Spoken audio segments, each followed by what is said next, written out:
I'm now being joined by Regis Progrias, who makes his return to the ring coming up June 17th in New Orleans, a homecoming fight defending your 140-pound title against Danielito Zorrillo, as your original opponent, Liam Paru, had to withdraw. A homecoming. Regis, how are things? Man, things excellent, bro. Still in hard training right now. But we actually out in New Orleans. I started camp in Texas and I came out here, did a few weeks and I go back to Texas tomorrow. Like probably like Sunday or something like that. So yeah, bro, everything been smooth, everything been cool. Why are you going back to Texas? I rather finish out there. I'm gonna finish my camp out there and just I'm ready to be like my camps are so hard, bro. Like I have to split it up. So I started in Texas. I have to like change the scenery because it gets really repetitive every single day. It's the same thing every day. So I have to change. I do have to change my scenery and stuff like that. So like I said, we started in Texas. Did some a few weeks out there. Then we come here for a few weeks and then finish off in Texas. Then come back here. So it's just basically back and forth. But just to change up the scenery. I don't want to just get too bored, I guess. What happens if you get bored? Uh, it's just bad for my mind. That's all, Yeah. man. Mental wise, just like I don't like to be bored. That's all. Yeah. And as far as in camp, um, like I train so much and I'm training so hard. So when I'm not like training, I have to be like entertained. So if I get bored, then I feel like I'm gonna go do some things that basically I'm not supposed to do while I'm in training camp. So that's why like we're here. It's a balance. Like I come to LA. Sometimes I come to LA. It's a balance. In Houston, it's a balance. But I just don't like to do the same thing repetitive. Because in Texas, like I train at my house. So that's the main thing. Like sometimes I go to the gym, but most of the time I train at my house. So I'm literally, if I'm home, I'll train like all day long, and I'm at my house. So I don't leave the house all day, and sometimes that really gets boring. So but like I said, the last few weeks it'll be cool. I can be at home and it's all right. But like I said, for a few weeks. But if you're doing a whole camp like 2 months and you literally not leaving the house, it's like you trapped in the house. I don't like to do that. So your previous opponent, or the originally scheduled opponent, Liam Paru, had to withdraw from the fight. What were you told about his withdrawal? They just say he got hurt. That's all. I mean, I heard he got hurt. It's crazy, bro, because I heard it from somebody else before I even heard it officially. I heard it from one of my friends. My friends is in Vegas training. He told me, he's like, man, your opponent like pulling out. I was like, what? They didn't even tell me about it. He was like, yeah, bro, your opponent pulling out. So, my coach called somebody from Matchroom and he was like, yeah, that's true. He was like, bro, y'all couldn't tell us this. Like we literally, one of my friends in Vegas told me this before, the actual, people that setting up the fights. So, but yeah, I just like I said, bro, I heard that he was pulling out because he got injured in sparring. I don't know what happened to him, but I know he got injured. So that's what I heard about. Oh man, that's too bad. You got this new opponent. I've heard from some that they feel it's actually stylistically could be a tougher fight than your original opponent. What do you think about that? Do you agree with that? I don't know. I don't know. I honestly, bro, I didn't know nothing about Power, and I don't know nothing about Zorilla. I think that's his name, Zorilla or whatever. Like I'm not. Listen, bro. I feel like I'm the best in the world at what I do, and like it don't matter who you put in front of me. I just feel like I'm gonna beat him no matter what. So style wise or whatever, I mean, I've been doing awesome in camp. So it doesn't matter, bro. If he can bring a good fight, that's cool. I think the people in New Orleans, they want to see a good fight anyway. So if I can have a good fight with somebody, entertain the fans, entertain the crowd, then that's what I want to do anyway. Have you seen a lot of tape of him? Have you been able to study him? Like from what you've seen, what do you think? Not really. I only watched the fight with Barboza, and I saw that when it was like live. I remember watching that, on TV because I actually started talking a little shit after the fight and stuff like that on TV. So yeah, I never I didn't really watch too much, bro. Like I'm not really into watching my opponents and stuff. Yeah, whatever. I'm not really into watching my opponents and stuff. My coach does that, and I just go out there and tell and do what he tells me to do, and go out there and do what I'm trained to do. That's interesting. Because I don't know, don't you want to get like a feel for your opponent, or like know like what to Well, expect? listen, I still watch them, but I haven't like I still don't get me wrong. I'm not going in blind. I'm Yeah. not going into the fight blind. Like, oh, I don't know, because I saw him fight. You know, when it was live when he fought Barboza. So I'm definitely gonna watch him and stuff. But I just like for me, I'd rather go out there and do what I do and do what I'm trained to do instead of worried about somebody else. You know, like I feel like a lot of people probably do that. I mean, some people watch other people's tapes and stuff, but I feel like that's kind of what the coaches do. When I watch boxing, bro, I watch like old school boxing, like old school southpaw, great southpaw boxing, Purnell and like Sam Judah and Marvin Hagler, Roberto Duran. Obviously, wasn't southpaw, but still, just that's the type of boxing I watch, and I worry about me. I don't really worry about who my opponent gonna do too much. This fight is in a homecoming fight. It's happening June 17th in your hometown, New Orleans.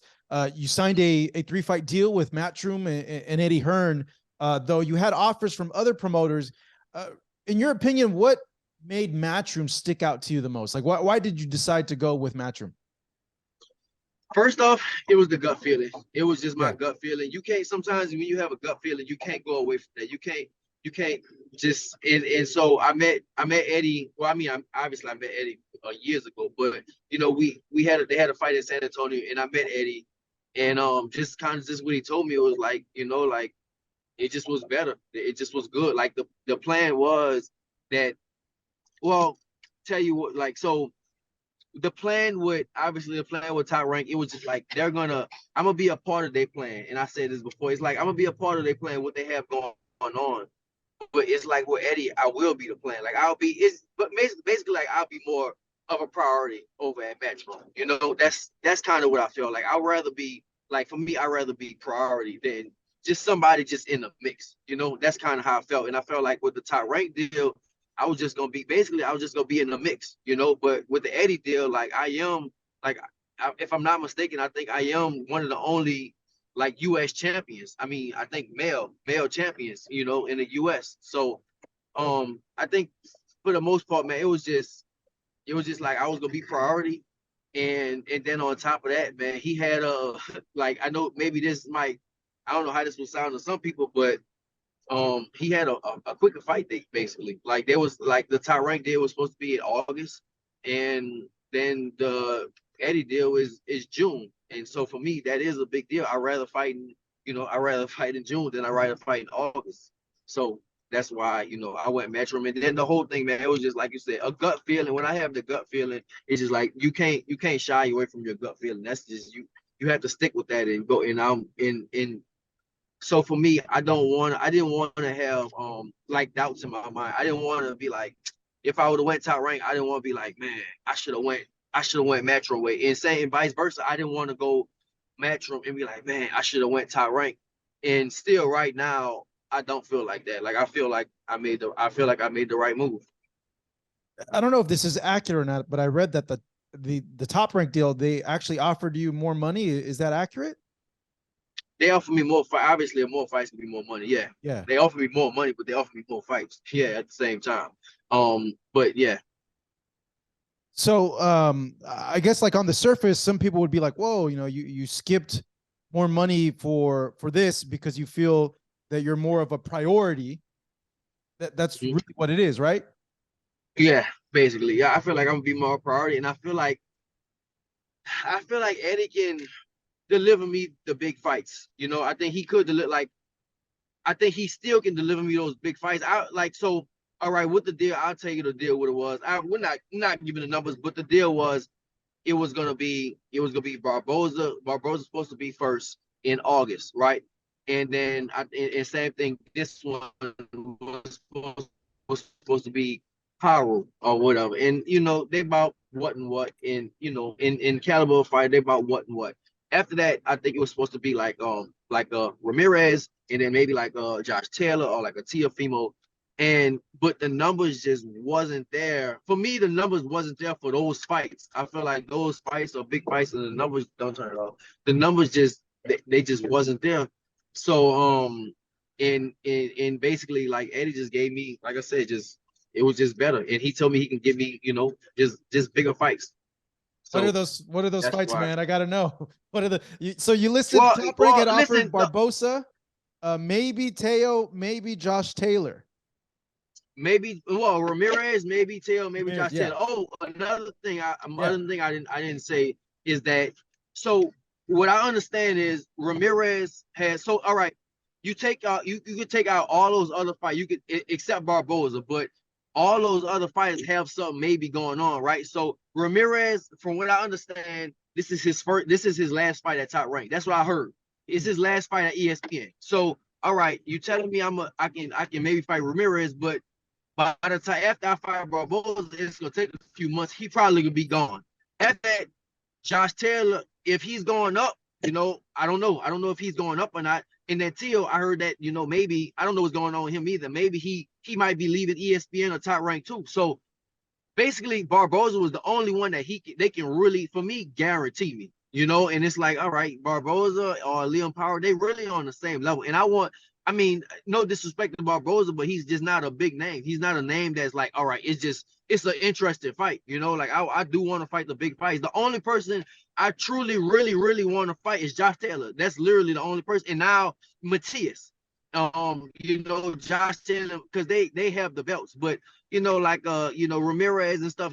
I mean, of course, I can definitely fight him and stuff like that, but it's just he might leave. He might be leaving and stuff. And all right, I go over there and then he might leave anyway and he be gone. He might, if I go to Top Rank, that he might go to Matchroom. So, that's what I said, man. I felt like that Matchroom was the best deal for me.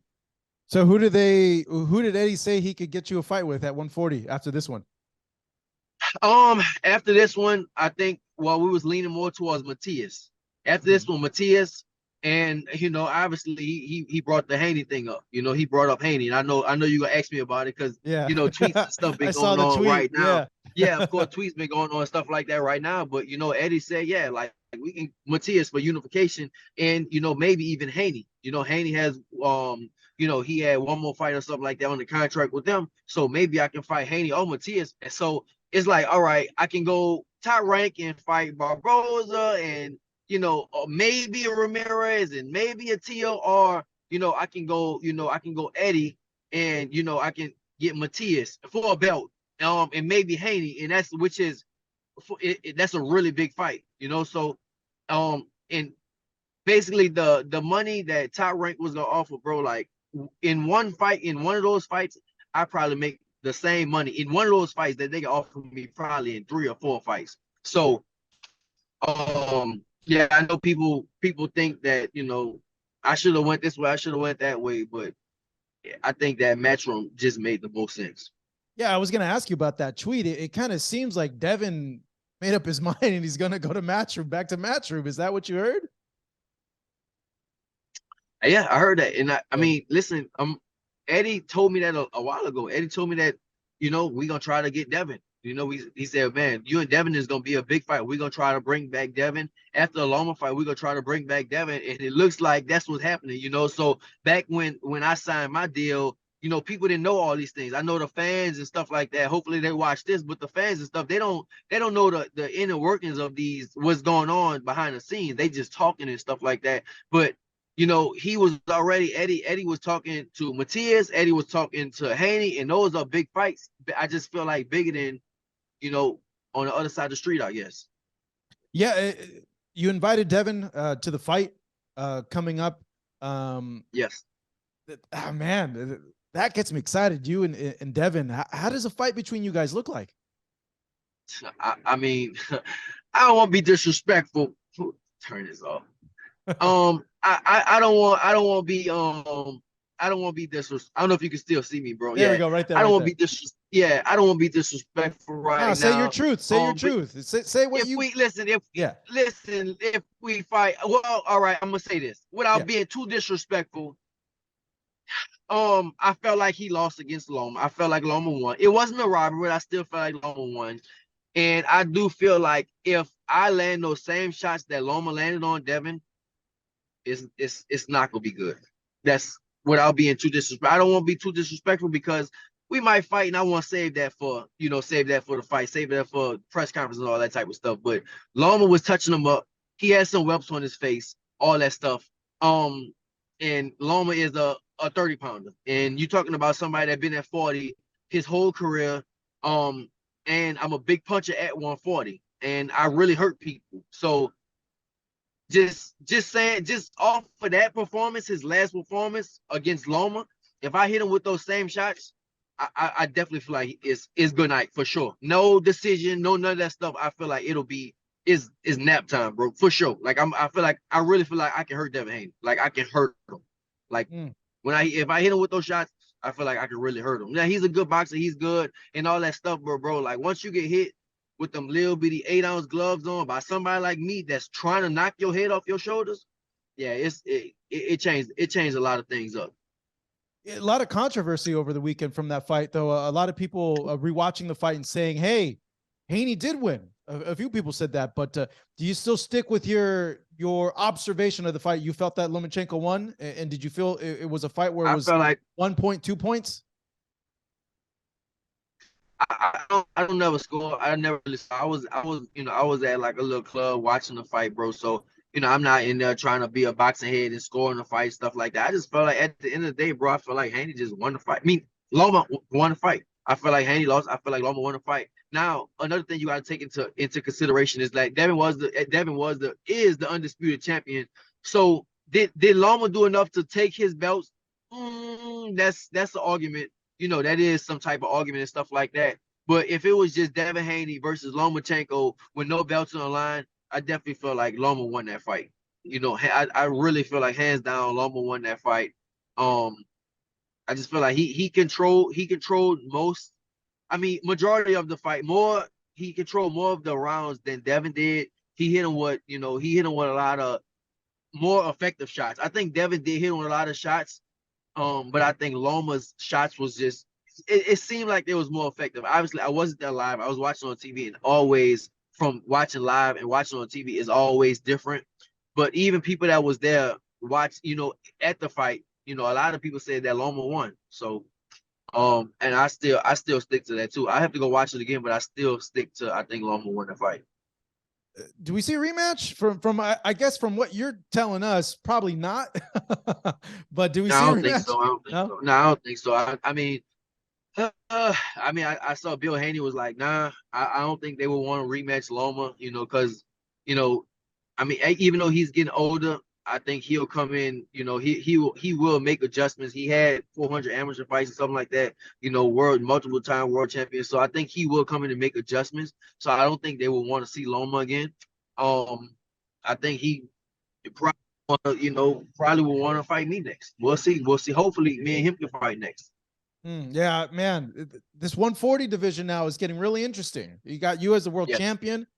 Ryan has now entered the division. Rolly, Romero won a title at 140 pounds. Potentially now Devin is going to move up to 140 now, could face you. And we got, Teofimo and Josh Taylor coming up also. Right. It's bro, 140. Man, one of the best decisions I did as far as my boxing career was staying at 140. I had a long time. I could have went up to 47 with the whole Maurice Hooker thing, bro. And I was like, nah, man, I'm staying at 140. 140 is about to jump off. 140 is gonna be the highest division. And I'm so glad I didn't go up to 147. I'm so glad that I stayed at 140 because just, look at what's happening. It's so much stuff that's happening right now, bro. Like I'm happy I decided to stay where I'm at.